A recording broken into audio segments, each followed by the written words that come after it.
Hey everyone, welcome to the show. So it was recently reported that the House Ethics Committee has requested an interview with a witness related to their investigation into Republican Congressman Matt Gaetz.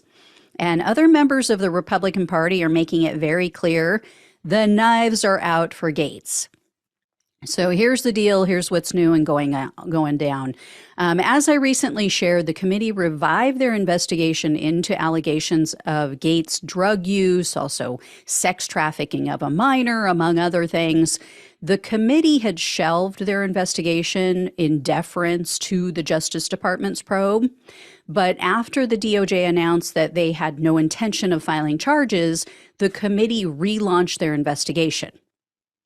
So this is believed to be a point of contention between Gaetz and the now former Speaker of the House, Kevin McCarthy, because Gaetz is said to believe that McCarthy could have put a stop to this investigation and that McCarthy may have even pushed for the reopening of the probe.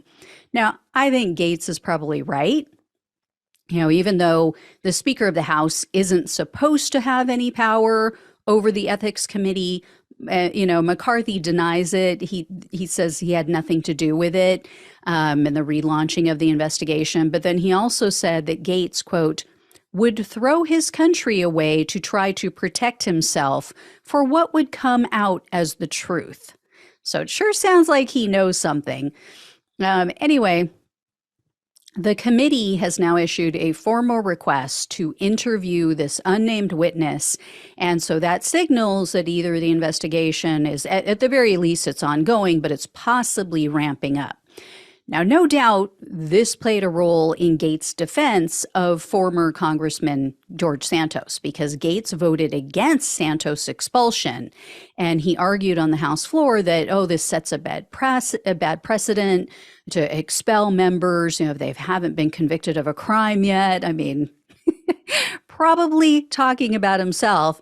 But some House members are now telling the press they were considering the precedent when they voted to oust Santos, and they specifically had Gaetz in mind.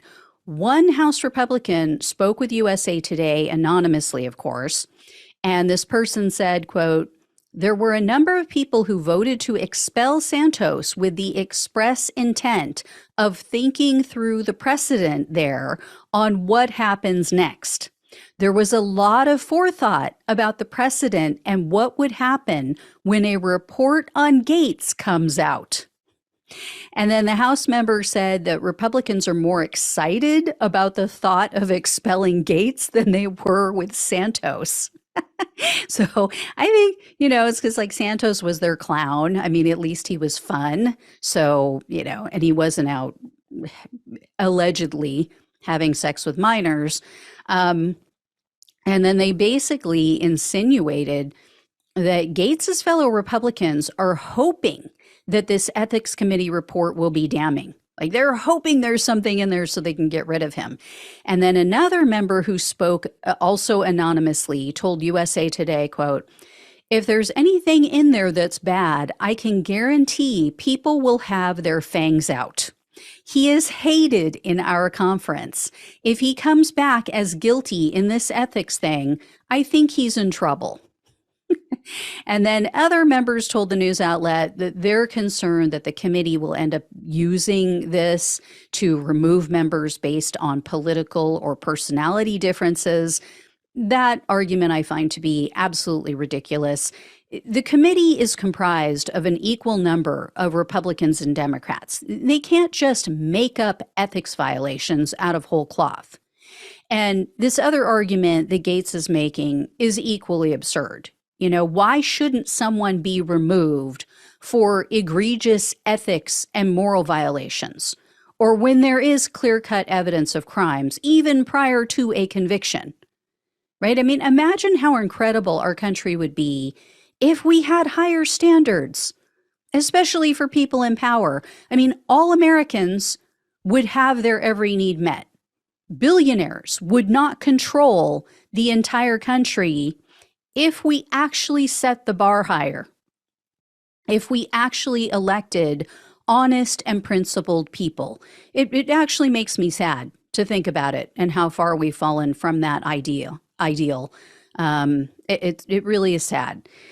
But the problem I see with this Gaetz issue, getting back to him, he has a much stronger base of support outside of Congress than what Santos had. His fellow Republicans might be concerned about the backlash from voters if he's kicked out. They didn't have to worry about that. They didn't have to take that into consideration with Santos. I mean, his seat was previously held by a Democrat, and his support with the electorate had slipped dramatically. Gaetz, on the other hand, for one thing, he's been around longer, but he's also in a very red district, and he has a lot of MAGA support throughout the country, not just in his area. Apparently his voters only care about child trafficking when they think that the Democrats are the perpetrators.